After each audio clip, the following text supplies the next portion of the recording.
Opa! Fala, Rafi, tudo bom? E aí, Paulo, tudo bem? Boa noite. Beleza, boa noite.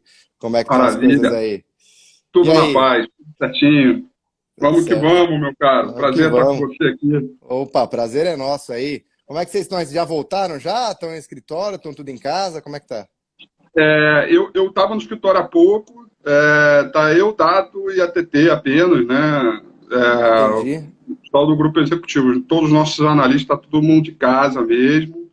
aham, Ainda a gente não tem uma definição, ainda não tem uma fórmula exata, então hoje é que evento, eu passo o dia inteiro lá na Eleven mesmo, mas hoje eu tive que vir para casa, eu tive que ter resolver um problema aqui, então me entendi. organizei para estar aqui 6h30 com você. É, Perfeito, então eu tive que vir, mas estou indo todo dia, eu lá, e entendi. todo mundo está de casa. Ah, bom, bom. Tá certo. A gente tá tentando voltar aos poucos também. Vamos ver se a partir de julho aí já, né, começa a voltar mais vida normal, né? Sentindo saudade Tomara, já. É. tomara, é verdade. Tá certo. Não, muito bom, muito bom. Ô, Fih, conta um pouco pra gente aí, né? A gente é parceiro já há algum tempo, né? Hub Investimentos, junto com a Eleven, né? A gente usa muito o relatório de vocês, né? Para decisão de compra e venda de ações e até mesmo análise de mercado. Mas conta um pouco pra gente, né? Da história da Eleven, da sua, como que você entrou no mercado financeiro, por que o mercado financeiro? Bom, vamos lá. Mais uma vez, muito obrigado, Paulo, pela presença. A gente, poxa, nesse momento é o momento de fazer parceria, de estar junto mesmo. A iHub está com a gente acompanha o trabalho de vocês e fica Legal. muito orgulhoso com esse dia a dia, com o Sultabit, com a independência, com esse trabalho que vocês fazem. Então, é sempre para a gente um motivo de muita alegria estar aqui. Contando um pouquinho da minha história, que tem a ver muito com a chegada da Eleven também, né, e quando eu conheci o Dato, o meu universo de análise sempre foi um universo ligado à corretora de valores, sempre analisei mercado através de corretora. Então, eu comecei em 2002 na Ágora Corretora, ainda como estagiário, e lá fui efetivado e também me tornei analista, né, depois de Uhum. passados aí 6 anos e meio de trabalho lá na Ágora. Então, Perfeito. lá depois da Ágora, eu tive a oportunidade de conhecer a maior corretora do mundo em termos de volume negociado, que era a ICAP. Uhum. Pude conhecer o mercado no mundo inteiro, ainda também fazendo o trabalho de análise. Perfeito. E passado a ICAP Corretora, eu fui para a Clia Corretora, né, Uhum. saí do Rio de Janeiro, sou carioca, fui para São Paulo, vim para cá. E na CLI a gente foi comprado pela XP, a CLI eu já entrei como sócio, então eu me tornei sócio da XP Corretora a partir de 2017/18. Tá. E aí no 18, na verdade em 2016 eu conheci o Dato, e aí vem toda a história da construção da Eleven, né? A Eleven ela começou como um projeto de M&A através do Dato, né? O nosso estrategista-chefe, sócio fundador, é, da, Aham. da, da alta demanda que existia do investidor estrangeiro para saber do mercado brasileiro, para saber das empresas listadas em bolsa, sobretudo das small caps, que não são tão não amplamente cobertas, né, pelo Perfeito. buy side, pelo sell side aqui no Brasil. Então ele viu isso como uma necessidade e acabou vendo um nicho de mercado importante e fundou a Eleven. Né? Eu conheci o Legal. Dato nessa época ainda, como era parte do projeto M&A, parte do projeto Research, etc. E ao longo do tempo isso foi se transformando, foi mudando. E eu vi nessa época, ainda em 2016/17, uma transformação brutal no mercado em termos de decisão de investimento, em termos do quanto as pessoas iriam buscar a bolsa como alternativa de investimento. E aí, quando eu digo pessoas, eu falo absolutamente toda a sociedade, seja ela do empresariado, pelo lado da oferta, ou seja, pegar a sua empresa e abrir capital em bolsa, como o lado da Perfeito. demanda, das pessoas sentirem necessidade de conhecer alternativas de investimento, já que o ambiente de taxa de juros poderia mudar. Então, o meu projeto hoje com a Eleven é um projeto direcionado, focado em atender análise para a pessoa física e também um universo Uhum. gigantesco institucional, através dos nossos parceiros, sobretudo os agentes autônomos, né, no qual a Sim. gente tem uma ampla cobertura. E a Eleven hoje ela conta com 26 analistas certificados, é a Legal. maior casa de análise independente de número de certificados que atende o Uhum. segmento B2B. Perfeito. E hoje a gente cobre, né, um universo gigantesco, onde 90% da nossa cobertura tem liquidez, são papéis de ampla liquidez, com muitas small caps, o que faz a gente Sim.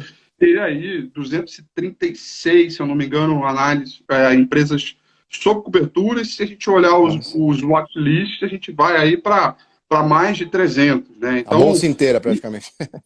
praticamente, o que tem liquidez a gente está cobrindo, né? Uhum. Agora, a gente é conhecido pelo renda variável, né? Mas não é só Sim. isso, a gente faz análise de crédito privado, debêntures, toda o 476, 400, todo o universo de fundos imobiliários, né, com carteiras recomendadas.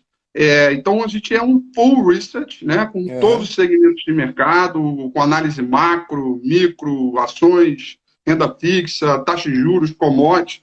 Então, a gente está aí justamente para fazer essa cobertura ampla e, no meu caso especificamente, a gente vem com a Eleven com um projeto que a gente se orgulha muito, um projeto pioneiro aqui no Brasil, que é o Fusion Analysis, que é a Uhum. combinação entre a análise técnica com a análise fundamentalista. A gente junta as duas, faz a fusão dessas análises, para que a gente Uhum. possa, através dessa combinação, fazer as recomendações de compra e de venda sob uma ótica um pouco mais de curto prazo, mas sem deixar de Os olhar os fundamentos. fundamentos, o que faz a gente ter um índice de acerto bem considerável durante toda essa história da criação do Fusion. Então, esse é um projeto aí Entendi. que está só no começo, céu é o limite, e vamos embora. Né? Tem muito ainda para gente pela frente. Não, legal, legal. Bom você comentar nessa essa questão mesmo das casas de análise independente, também é algo relativamente novo, né?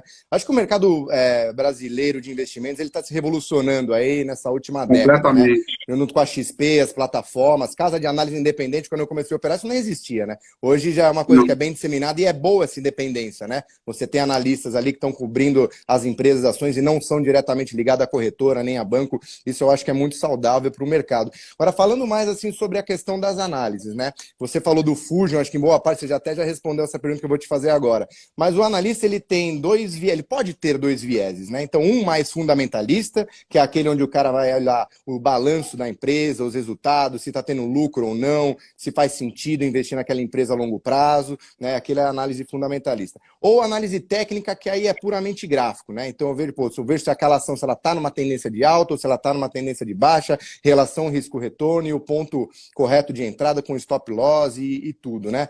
Você já falou até que vocês desenvolveram um tipo de relatório que casa essas duas coisas, né? Mas você, Rafi, qual que é mais a sua praia e por quê? Né? Você prefere mais a análise técnica ou a fundamentalista? Ou agora tá virando A um minha mix? escola, eu diria que a minha escola, né, toda a minha origem no mercado é com análise técnica, com fluxo de mercado, cujo preço, né, é a minha principal matéria-prima, né? Sem o preço eu não consigo fazer nada, né? O Sim, movimento, quando ele movimenta, essa é a minha praia, esse é o meu business no sentido de analisar o mercado. Só perfeito. que, ao longo do tempo, Paulo, eu percebi, principalmente quando eu fui me certificar de análise técnica mundialmente, né? Não só eu sou certificado aqui no Brasil, mas também tenho certificação internacional de análise técnica para poder me amparar com um outro mercado e um conhecimento amplo do que é o mercado internacional sob a ótica da análise técnica. Perfeito. E lá isso eu percebi em 2015, não é agora, em 2020, eu percebi isso há 5 anos, que cada vez mais os algoritmos, né, os computadores e as análises técnicas, ou seja, aquela análise com base no gráfico, elas vinham no sentido de você corroborar com dois tipos de vertente. Uma análise de sentimento, que é ligada à psicologia de mercado, e uma outra vertente, que é a análise de fundamentos, que é o que você acabou de dizer. Né? Quer dizer, o Uhum. fundamento ele tem, ele tem o comportamento da empresa em termos de números, da saúde financeira dela, como principal matéria-prima. né, os Perfeito. resultados trimestrais, o guidance que a empresa coloca e coloca para o mercado, o fato relevante, essas são as principais, né, fontes de matéria-prima do analista para poder exercer o seu trabalho. Só que os fundamentos das empresas não mudam da noite para o dia. Então, o que a gente vem fazendo, quer dizer, embora a análise técnica seja a minha praia, o que a gente tem que fazer é que fazer um filtro daquilo que realmente vale a pena a gente parar, olhar, para depois jogar para o gráfico. Porque eu não tenho nada contra a empresa Oi, por exemplo. Eu não tenho nada contra ela, mas os fundamentos não são legais. Ela tem dificuldades financeiras, a empresa em recuperação judicial. Por que, que eu vou procurar uma figura de ombro, cabeça e ombro invertido no gráfico da Oi, sendo que pode ter a mesma figura, por exemplo, em Magazine Luiza, cujos fundamentos estão de 1.000 a 0 na Oi. Claro. Então, não se trata mais de você gostar ou não gostar. Acho que na atividade de análise, você não tem que gostar, você tem que saber o que é bom para comprar, o que é bom para vender. Ponto final. Então, a nossa combinação vem muito dessa, né? Então, hoje, Perfeito. eu me considero análise técnica, mas vira e mexe, Paulo, eu me deparo falando de fundamento, mas pelo que eu aprendo, pelo que eu leio e, sobretudo, que aqui cabe também deixar super registrado, né? Eu sou um analista técnico, eu diria, o mais sortudo do mundo, porque todos os dias, eu sou abastecido pela equipe de fundamento. Praticamente ali em tempo Você dá real. uma base boa para decidir. E aí isso me dá uma bela de uma base de interpretação, de piso para eu saber, poxa, isso aqui é legal, isso aqui não é, isso aqui eu acho que pode dar um giro, isso aqui não. Então a gente vem tanto de um top-down como um bottom-up, dependendo da situação do mercado. Entendi, não, perfeito. Me corrija se eu estiver errado, o top-down, né, é quando o analista faz aquela análise macro da economia, tal, e quais empresas vão se beneficiar, né? E aí o bottom-up é quando você vê, não, aquela empresa é uma empresa excelente, boa pra cacete, independente do cenário, eu vou comprar ela. Só para explicar aqui pro pessoal. O top-down, ele começa pelas variáveis macro, né? Ou seja, a partir do comportamento da taxa de juros, inflação e câmbio, qual vai ser a realidade macroeconômica? Aí, a partir desta realidade macroeconômica, quais empresas, quais setores poderão ser impactados? Porque a gente sabe que tem setor que é altamente sensível à taxa de juros e outros que não são sensíveis à taxa de juros. Então, ou outros setores exportadores, por exemplo, altamente sensíveis a câmbio e outros que não são. Então, essas variáveis mexem nos setores e aí, a partir da observação dos setores, a gente vê qual é a empresa que esteja bem preparada para lidar com aquelas variáveis que são da ordem macro. E aí não pode esquecer também da combinação de política monetária e fiscal que conduz o processo inteiro, né? Esse é o top-down. O bottom-up, aí ele já vem do preço. Ele não é só micro da empresa. Ele vem do preço propriamente. Certamente, se o preço está movimentando, tem um price action, é porque ou tem algum movimento especulativo ou um fato relevante. Aí você vem de baixo para cima, ou seja, Cielo, por exemplo, muito recentemente, divulgou lá que, poxa, vai ter meio de pagamento através do WhatsApp, etc. Cielo pode se beneficiar com isso e tal.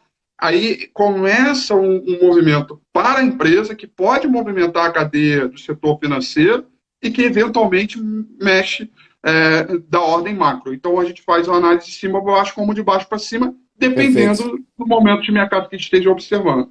Perfeito. Agora falando, acho que uma pergunta que todo mundo quer saber, né? A Bolsa, a gente, poxa, deu uma bela esticada desde o fundo lá que se formou, também encostando aí nos 100.000 pontos, ameaçou uma realização mais forte, mas se segurou, agora parece estar um pouco indefinido. E aí, você acha que a gente tem mais espaço aí para continuar mais altas? Ou o risco para baixo tá muito grande, né? Como se posicionar agora aí? O que você imagina? Vou pegar uma água aqui. Olha, Paulo, veja, uma coisa que é importante para todos que estão assistindo a gente é que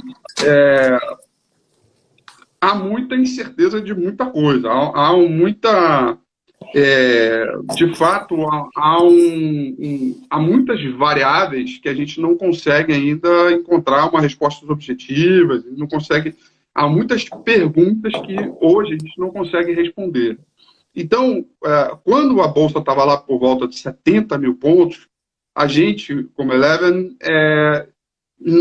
fez um comunicado, fez um relatório, que é o Covid-19, aliás, todo mundo está assistindo a gente através de você, aí pode acessar esse relatório, que é o especial Covid-19, para dizer, olha, nossas top picks são essas e o nosso cenário de mercado é este, né? Tá. E a gente colocou um cenário base para a Bolsa, porque dar um passo atrás para que fique muito bem explicado. A gente colocou dois cenários, porque o cenário base é um cenário do seguinte, olha, tudo mais constante e ainda com dúvidas a respeito de algumas perguntas que a gente não consegue responder imediatamente, dado o ineditismo da pandemia, né? Certo. Nunca, se eu chegasse para você, final de janeiro, e falasse assim, meu amigo, vamos vender todas as empresas administradoras de shopping, porque daqui a um mês os shoppings todos vão ser fechados no Brasil inteiro, porque vai ter uma pandemia.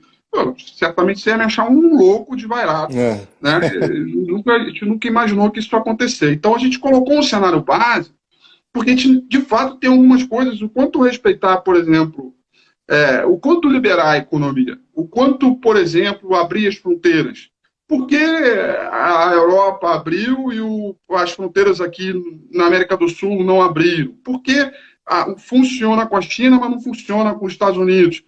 Tem algumas coisas ainda que impõem muitas dúvidas. Então, a gente fez um cenário base de valuation com as top picks que a gente escolheu naquele momento para o Ibovespa em 96 mil pontos. Então, Paulo, sob a ótica básica, sobre o movimento de cenário base, piso para o nosso mercado, nós estamos on price.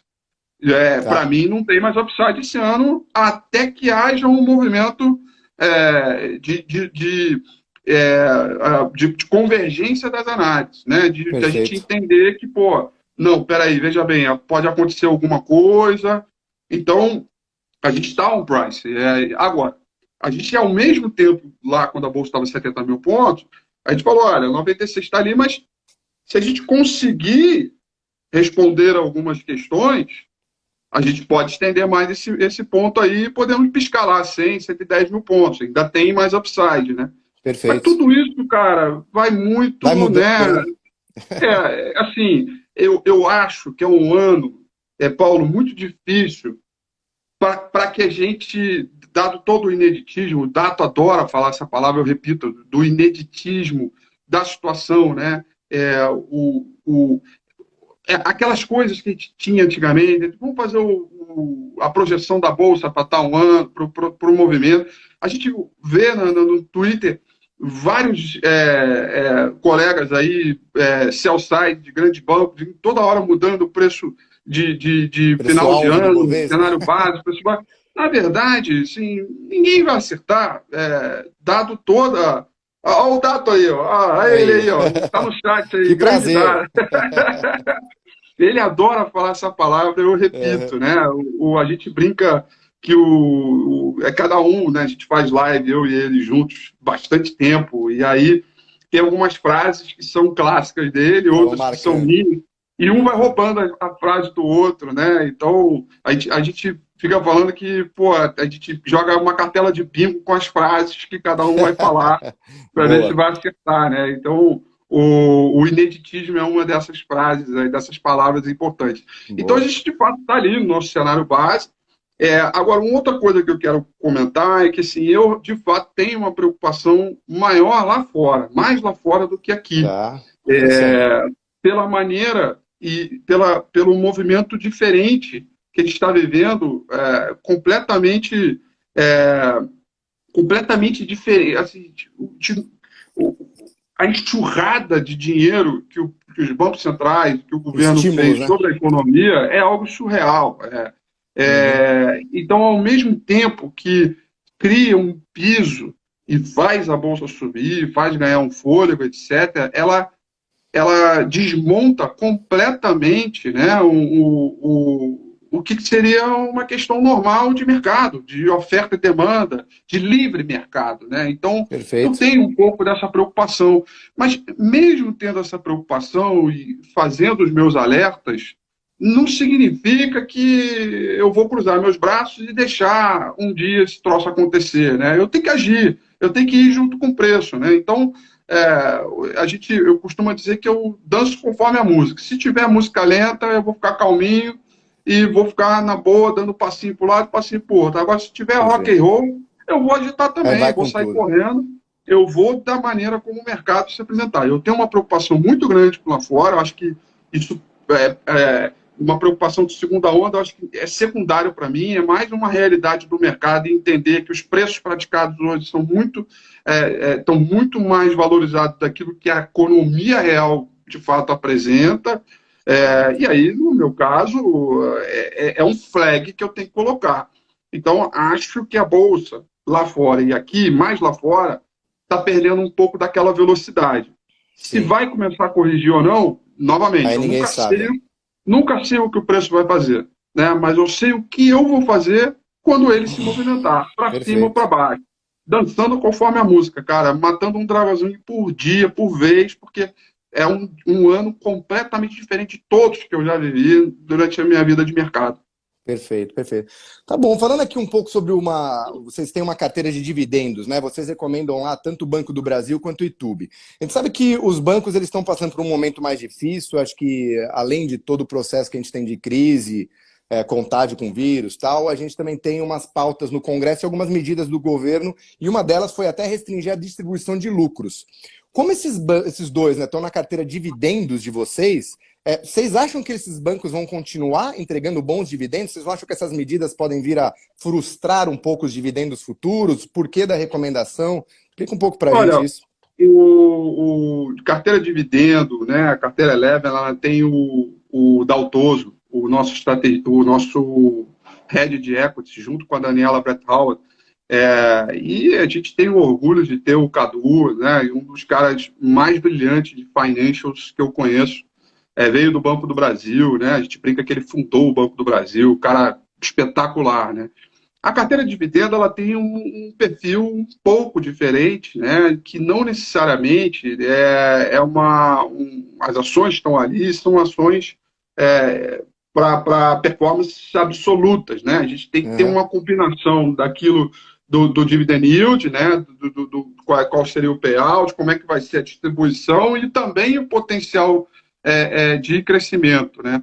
Perfeito. Ah, de fato, você tem toda a razão, Paulo. Desde o início do ano, aliás, eu fiz esse estudo, é espetacular.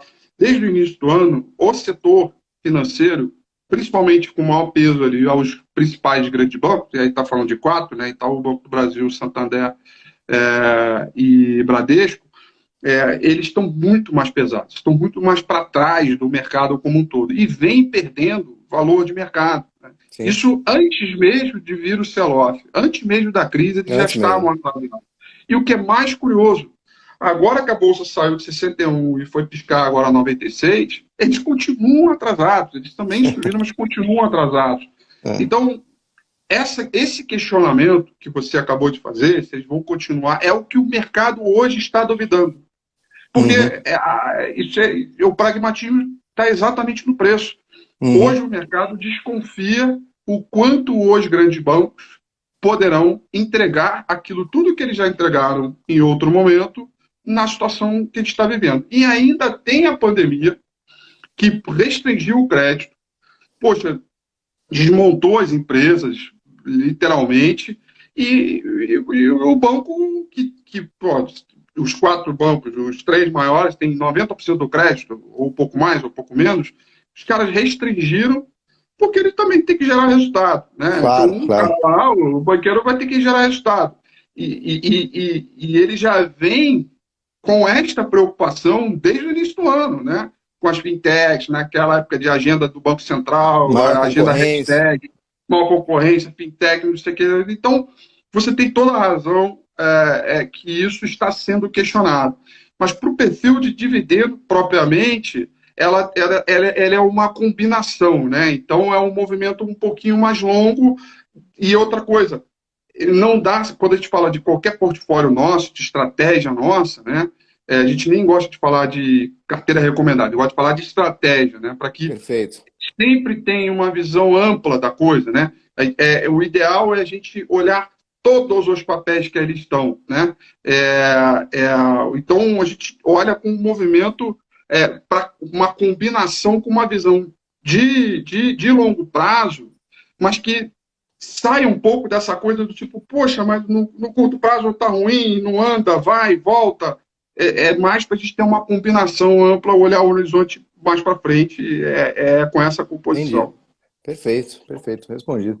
Tá bom, vocês gostam também, né? Eu gosto assim, vocês recomendam bastante operações que são long short, que são aquelas onde você pode ficar comprado e vendido ao mesmo tempo, né? Onde o investidor não precisa desembolsar um caixa inicial, óbvio que ele precisa ter alguma garantia ali na conta para fazer isso, né? Mas como ele fica comprado e vendido ao mesmo tempo, ele fica o que a gente chama de direcionalmente neutro, ele não aposta nem na alta nem na queda do mercado, mas você está arbitrando entre dois ativos, né?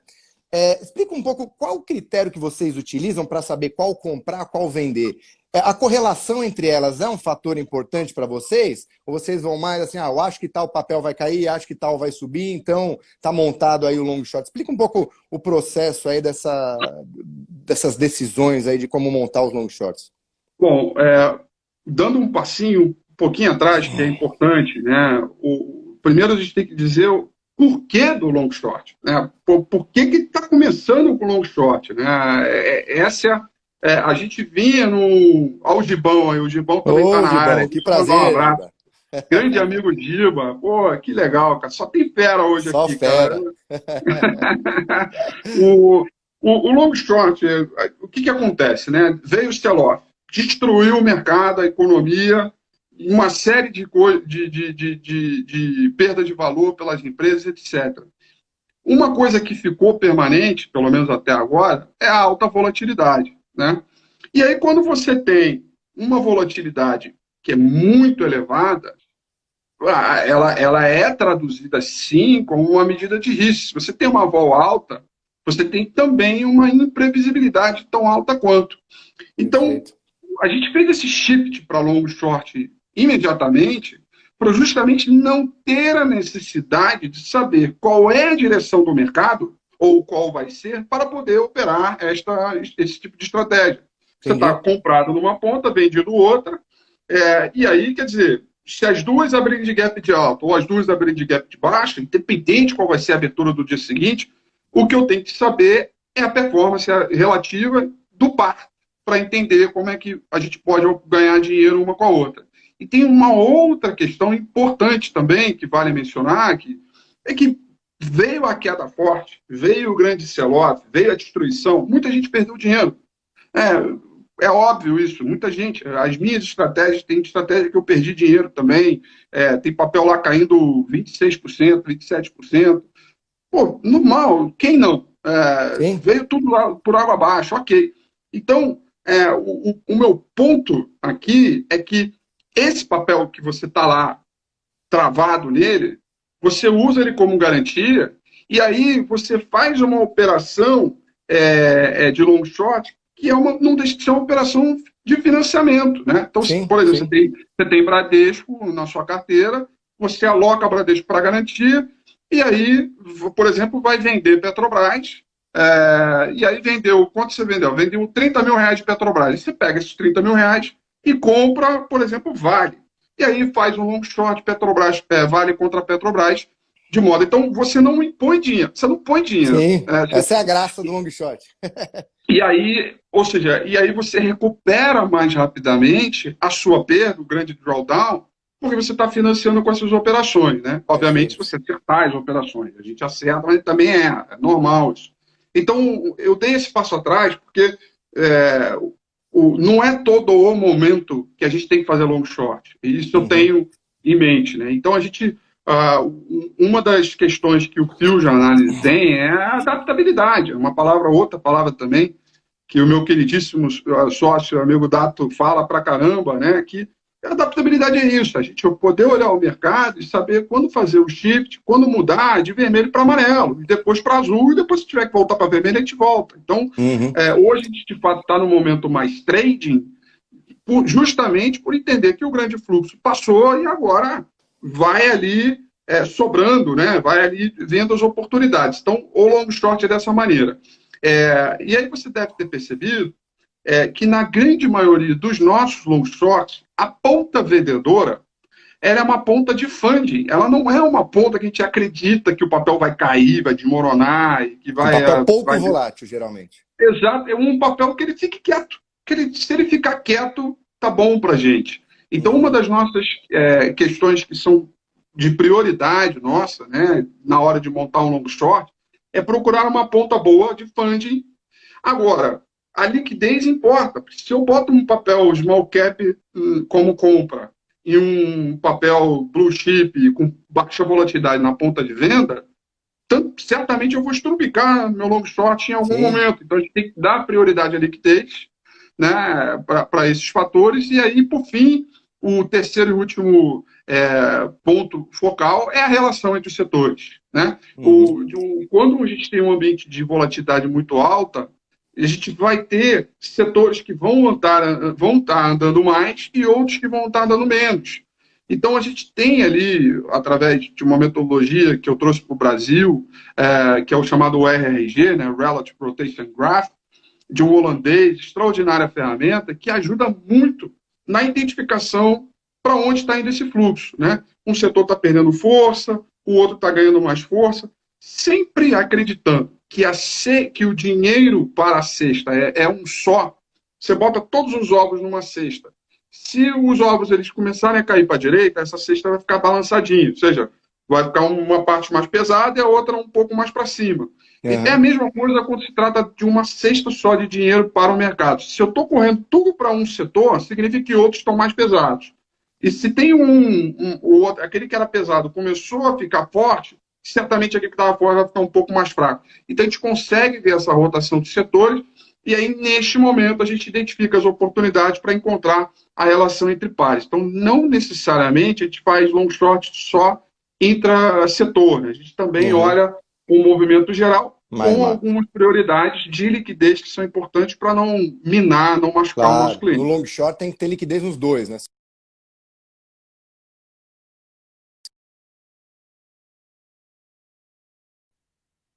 Opa, deu uma travadinha aqui. Voltei. Deu uma travada aqui. Vamos lá. Não é isso, que no long short é muito importante a liquidez, né? Porque senão a gente pode ficar preso em alguma das pontas e aí não conseguir, enfim, sair da operação, né? Isso a liquidez é algo importantíssimo. A gente aprendeu com uma operação que a gente fez, que a gente foi estopado. Tinha uma ponta short, uma ampla liquidez e um ótimo fund, mas a ponta long era um papel small cap. Na hora que estava próximo do stop, a liquidez se perdeu completamente, descasou o par, saiu do range todo planejado. Então a gente aprendeu isso. Não dá para fazer com um small cap. Tem que escolher muito bem a small cap, né? Para fazer se for small cap contra small cap, dependendo do range, de repente a gente consegue também. O problema é que, geralmente, quando se trata de small cap, o BTC, o aluguel, ele não é pleno, né? Então, também, é outra coisa que a gente também olha, né? O aluguel, né? A gente acompanha o quadro de aluguel das ações com muita frequência. A gente tem a Jéssica Feitosa, que faz os relatórios de aluguel de ações, acompanha a variação, quem subiu mais, quem no aluguel, quem diminuiu mais, etc. Então, a gente precisa entender essa lógica, porque tem vários papéis que a gente ama, a gente olha, nossa, isso aqui é um par perfeito. Vai olhar o aluguel, tem lá 5.000 ações para alugar. Aí não rola. Aí não dá em nada. Tá certo. Nessa hora, já que a gente está falando de long short, bancos contra a BOVA, é uma boa estratégia ou vocês não estão olhando?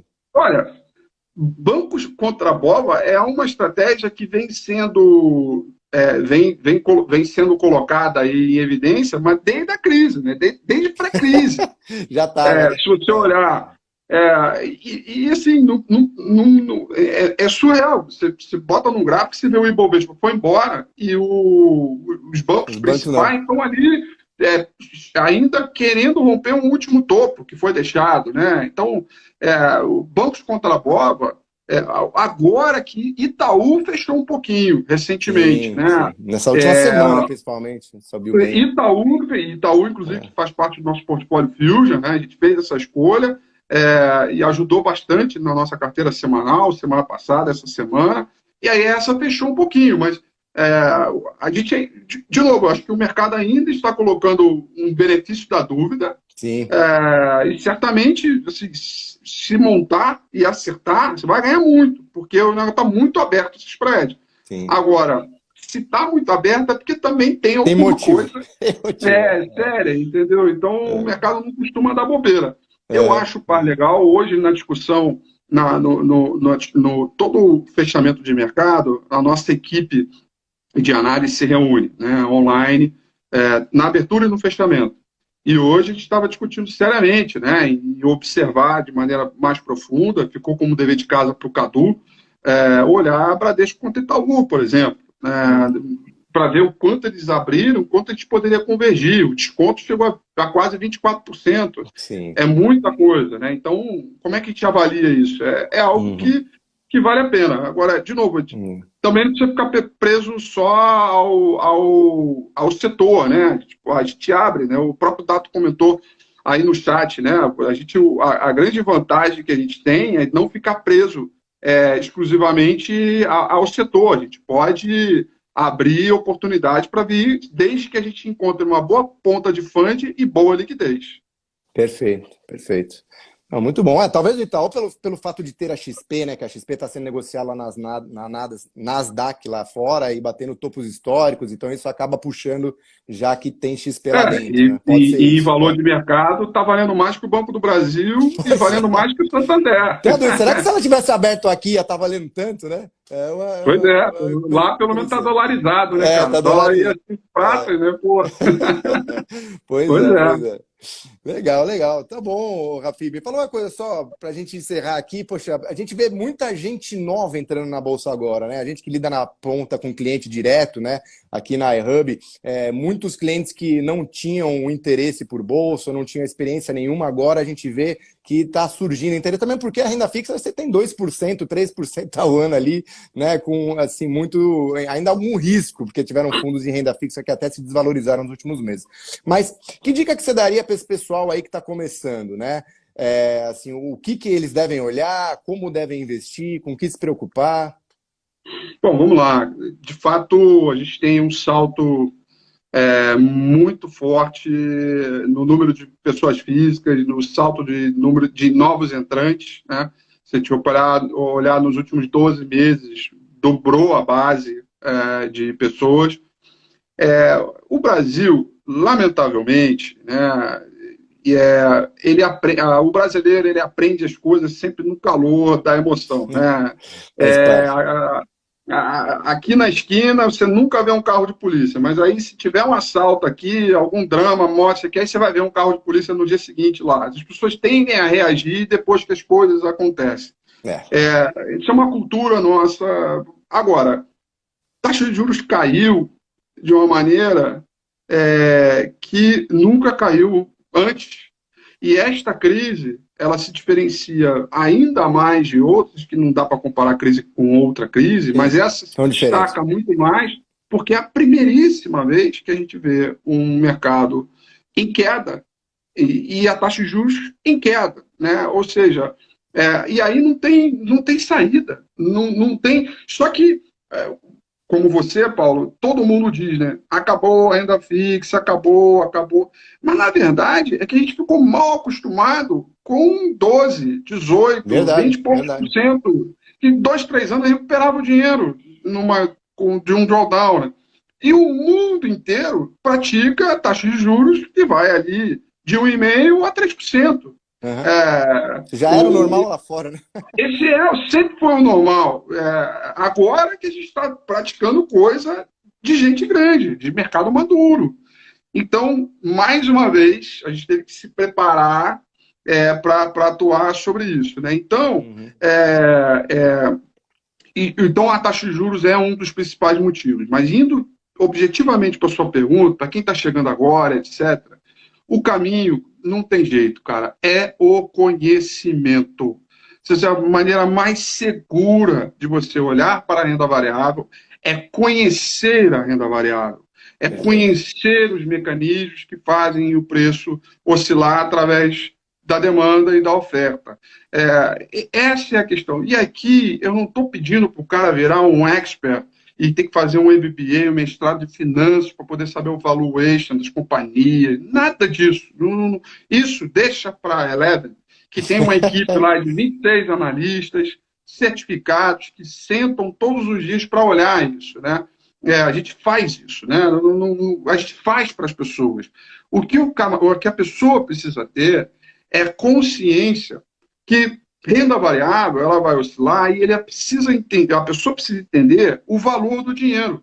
Que essa é a grande questão e o grande marco desse novo ciclo que antes a gente não tinha. Se lá em 1994 o paradigma era a derrubada da inflação, que a gente olhava assim, será que essa inflação vai cair? Porque era uma inflação de 100%, 200%, 8.000%. Será que vai cair mesmo com esse plano real? Pois bem, caiu. Agora, o paradigma é o paradigma da taxa de juros. Será que ela vai permanecer tão baixa durante bastante tempo? Porque se fizer, muda absolutamente toda a cadeia de mercado de capitais.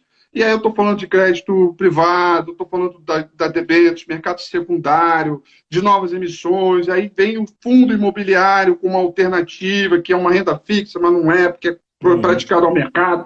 Então muda toda uma dinâmica, porque antigamente, quando eu rendia 12%, 13% ao ano, você deixava o dinheiro lá e não precisava pensar. Hoje, as pessoas precisam entender o custo do dinheiro, que hoje está valendo 2,25%, ainda pode chegar a 2%, a porta está aberta, e precisa entender. Então, esse é o caminho. Conhecimento e saber o valor do dinheiro. Se você souber bem esse ambiente, você está preparado para ler os relatórios, entender a dinâmica, e aí saber respeitar o lucro quando ele vier, não trabalhar na extrema euforia nem no extremo pânico, saber que 5, 10, 15% de valorização em poucos dias é muita coisa, porque a taxa de juros livre de risco agora está 2,25, entendeu? Exato. Então você precisa lidar com essa dinâmica. Esse é o caminho, cara. Não tem fórmula mágica, não tem bala de prata. É o caminho do conhecimento, cara. Esse aqui é uma coisa que vem, entra e nunca sai, né, cara? E aí a tendência é você brincar com a dinâmica dos juros compostos, que é a coisa mais prazerosa do mundo. Sim, não, perfeito. Não, concordo em gênero, número e grau com você. Inclusive, a gente aqui na iHub, a gente tem uma cultura muito de disseminar também educação financeira e investimentos, né, para os nossos clientes, né? Então, aliás, as lives que a gente faz aqui são muitos com essa intenção também, explicar o que é o trabalho de vocês, como que vocês escolhem os ativos, né? Então, a gente tem também no nosso canal do YouTube alguns cursos gratuitos e algumas mini aulas onde a gente explica o que é long short, o que é um swing trade, o que são essas coisas, que eu acho que isso é uma coisa que também que a gente viu mudar muito, né? Por exemplo, eu vejo hoje as pessoas sabem muito mais sobre mercado de ações, mercado financeiro, do que há pouco tempo atrás, 3, 4 anos só. Né? Então, assim, isso é uma coisa que a gente vê que é uma tendência, de fato. Pessoas hoje têm uma conversa de bar e falam de ações, coisa que não tinha antes. Né? Então, tá virando conversa de bar até. Então, isso aqui é interessante, que é positivo. Né? Só tem que tomar cuidado um pouco aí com as pirâmides, com aquelas ações mais especulativas que o pessoal perde todo o dinheiro, né? Mas a bolsa tá aí, você tem inúmeras empresas que são, né, esplendorosas, que dá para você ganhar muito dinheiro, mas sempre visando aí, né, prazos mais longos e com disciplina, com conhecimento, sabendo o que está fazendo, acho que é o caminho mais correto. Equilíbrio, Paulo, e equilíbrio. A questão é o equilíbrio, cara. Assim, olha, eu tenho uma tia que mora na Austrália, né? Ela está lá há 17 anos. Ontem eu estava conversando com ela. E a aposentadoria dela, né, a previdência privada, ela está 100% ligada à Bolsa de Valores da Austrália. E eu estou falando da Austrália, mas assim, 70% da população americana está vivendo esta realidade. Né? Ou seja, a Bolsa sobe, existe um componente de poupança para a sociedade americana. A Bolsa cai, existe um componente de destruição de poupança dessa turma. Então, o meu ponto é que a gente vai chegar lá aqui no Brasil. Esse é o caminho das economias maduras, isso vai chegar. Então, os primeiros passos é você buscar um equilíbrio. Porque você ter um portfólio equilibrado não significa que você vai botar a tua vida ali em renda variável, porque vai oscilar, vai ter crise, vai te dar dinheiro, mas também pode tirar dinheiro. Claro. Então, o que a gente vê que assim, é difícil, se fosse fácil, não teria uma estrutura tão grande como a gente tem para poder comentar, falar e analisar tudo isso que a gente está comentando agora, mas o componente é que você tem que entender que o valor do dinheiro não aceita desaforo, você tem que entender, poxa, qual o tamanho do seu portfólio, o tamanho dele, para que você aguenta, o tamanho do seu estômago. Então, esse é um processo que ele é gradativo. Exato, ele é gradativo. E aí, por isso que ele está muito equilibrado com o conhecimento. Se você conhecer tudo isso que você está falando, você certamente consegue dar os passos ideal aí para poder ser bem sucedido olhando para frente, para o longo prazo, nunca para comprar hoje e vender amanhã. Perfeito, perfeito. Rafi, que é isso, cara. Muito obrigado aí, viu, pela sua participação. A gente aqui da Hub Investimento está sempre aí de portas abertas aí para vocês, aí pessoal da Eleven, né, para saber todos os nossos clientes aqui têm acesso também às recomendações, aos relatórios da Eleven. Essa live aqui vai ficar gravada também no nosso canal no YouTube, também no nosso Instagram, no meu, Paulo Cunha iHub, também no da iHub Investimentos. Quem quiser rever, lá tem outras lives também que a gente fez com outros parceiros nossos. E é isso. Muito obrigado aí, viu, pela presença. Excelente live, excelentes pontos aí que você colocou para a gente aí. Paulo, obrigado mais uma vez, é um grande prazer estar aqui, a gente acompanha aí o trabalho de vocês, muito legal, a gente olha todo o universo, a gente fica muito feliz quando vê aí o crescimento de vocês, é um momento de parceria, é um momento de estar junto, então conta com a gente, conta comigo, com o Dato, você vê que coisa legal, né, cara, a gente está aqui, está o Dato junto no chat aí, escrevendo... É isso, a gente tem que estar conectado, a parceria ela vem nesse processo. Então, você pode contar com a gente. Se um dia você chamar o Dato, eu vou estar no chat para escrever. Não, sem dúvida vou, sem dúvida vou. É isso aí. Vai ser um prazer. Muito obrigado. Tá bom. Obrigado a vocês. Obrigado, gente. Boa noite aí. Obrigado a todo mundo aí. Um grande abraço. Valeu. Valeu.